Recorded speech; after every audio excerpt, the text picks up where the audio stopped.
Hi there, Ford owners. Today in your 2020 Ford F-53 chassis motorhome, we're going to be taking a look at and showing you how to install Roadmaster's Reflex Steering Stabilizer.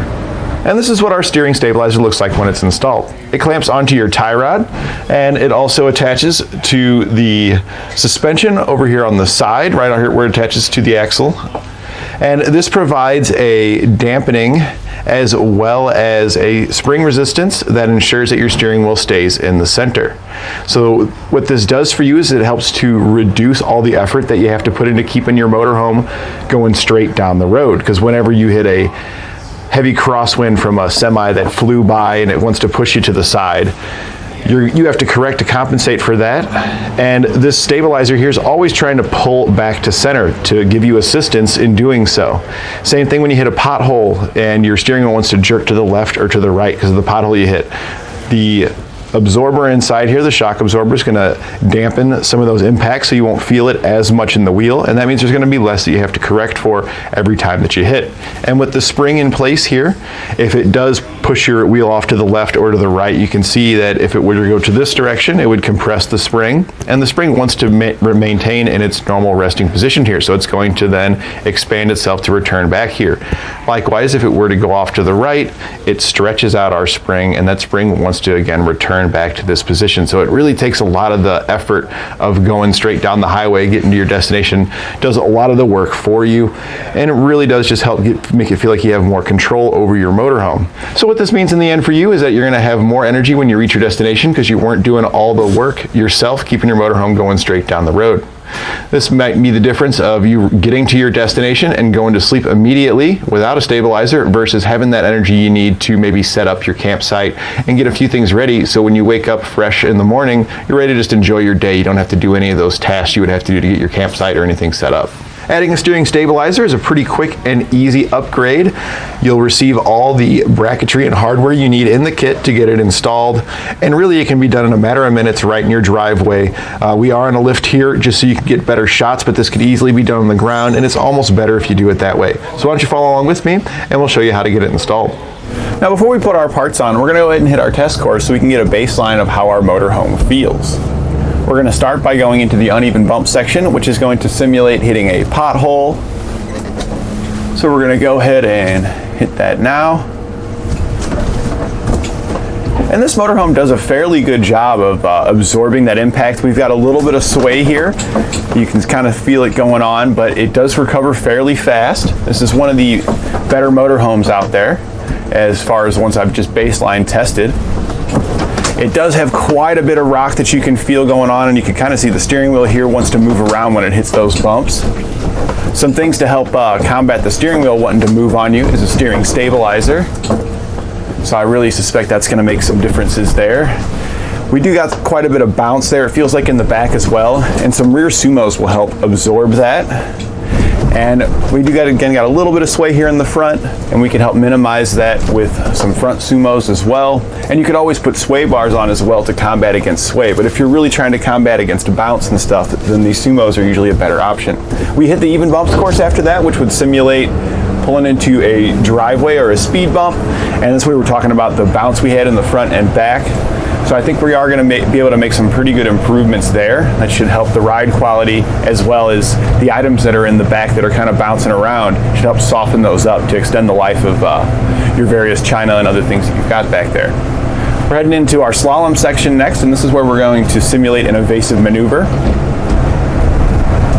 And this is usually where I see the biggest improvements once we've done with our suspension enhancements is in our slalom section here. And you want to have the confidence that if something were to run out in front of you that you'd be able to get out of the way and keep control of your motorhome.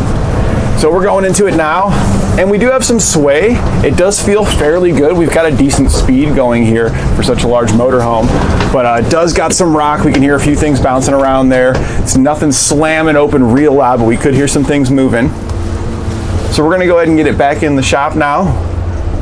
We'll get our enhancements on, and then we'll hit our course once again and see our improvements. And I do expect to see some improvements in just about every aspect. This motorhome does drive good, but we can make it better. We'll begin our installation by first parking our motorhome on level ground with the steering wheel perfectly straight.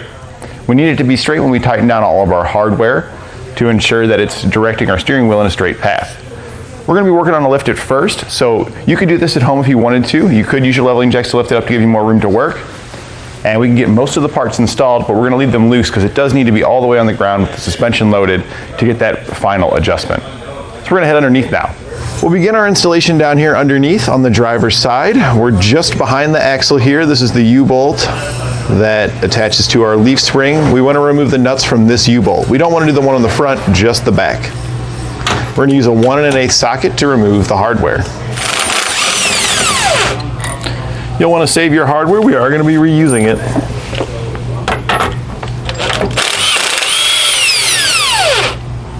We can now take our bracket, and you can see it's got this little gusset here that's going to face down, and the small hole here is going to face towards the rear and the inside of the vehicle. We're going to put the slotted hole towards the outside, and it's just going to slip right over that U-bolt just like that. And then we can take the hardware that we had just removed, and we're just going to reinstall it. When tightening down your hardware, you want to go back and forth to make sure you tighten it down evenly.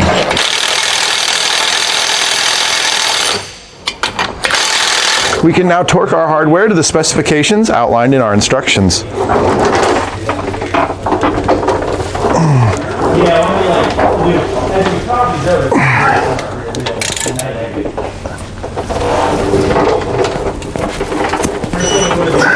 We can now take our center bracket, which slides over our drag link here.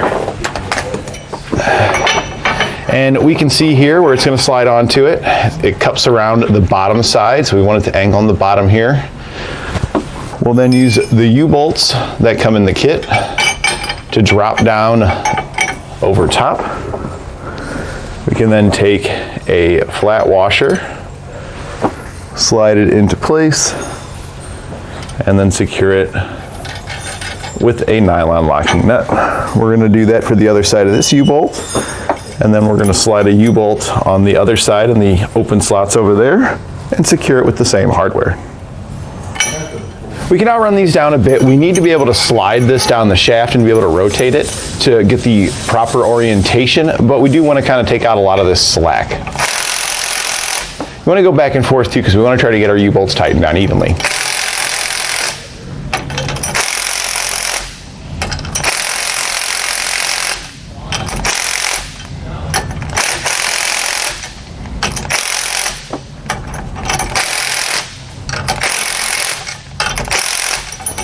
And that's really kind of what we're looking for, something like this where it's still movable,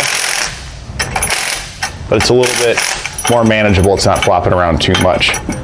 We can now come back to the large bracket that we had installed, and we're going to take the larger bolt that comes in our kit, and we're going to drop it down through the top. We can then grab our spring and one of the flat washers that came in your kit.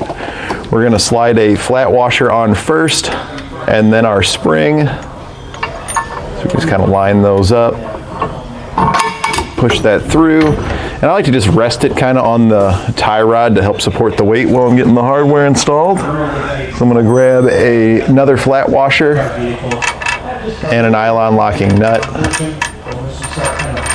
and we're just going to loosely install that on there for now. And then we can turn our focus to the other side of our stabilizer. We're going to take the same hardware, but this time we're going to be going up through the bottom of our other bracket. We can then place a flat washer onto the bolt. And you see here why this needed to be able to slide down, because we needed to line up with our stabilizer here. We'll slide that through the stabilizer, put another flat washer on it, and then we can loosely secure it with a nut.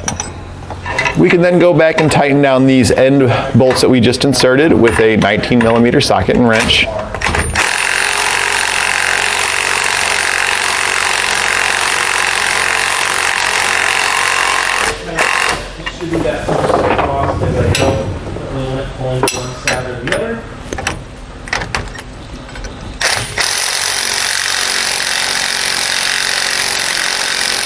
So we're now back on the ground. We double checked our steering wheel to make sure that it was still straight. And then we're just going to lift up on our bracket here until it's parallel with the ground, and then we're going to finish tightening these U-bolts up.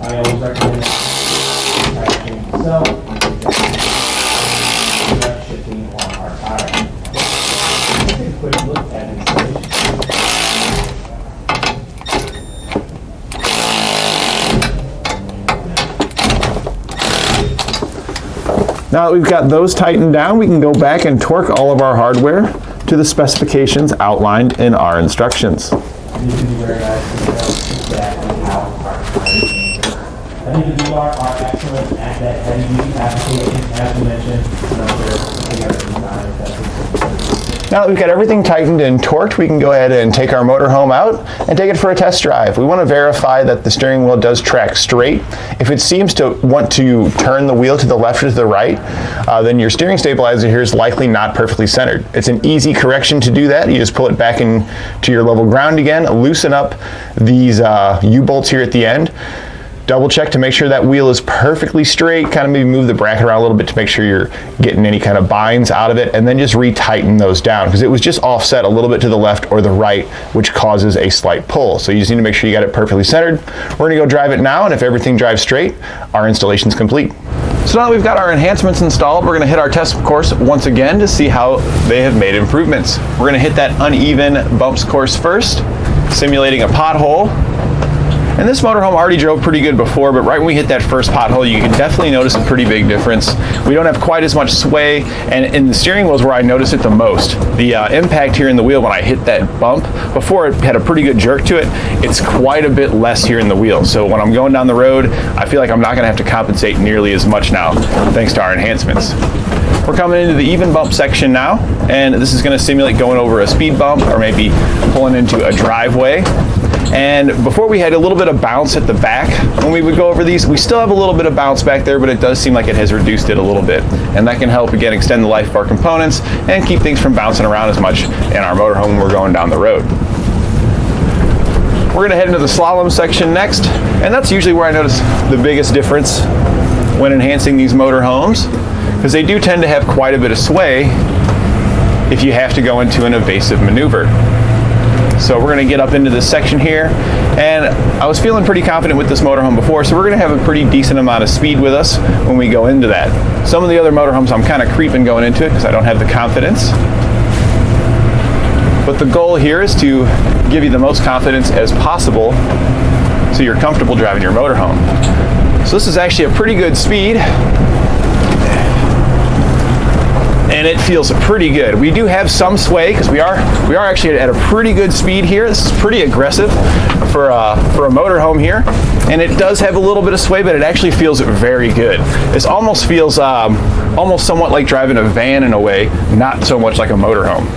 And that completes our installation of Roadmaster's Reflex Steering Stabilizer on our 2020 Ford F-53 motorhome chassis.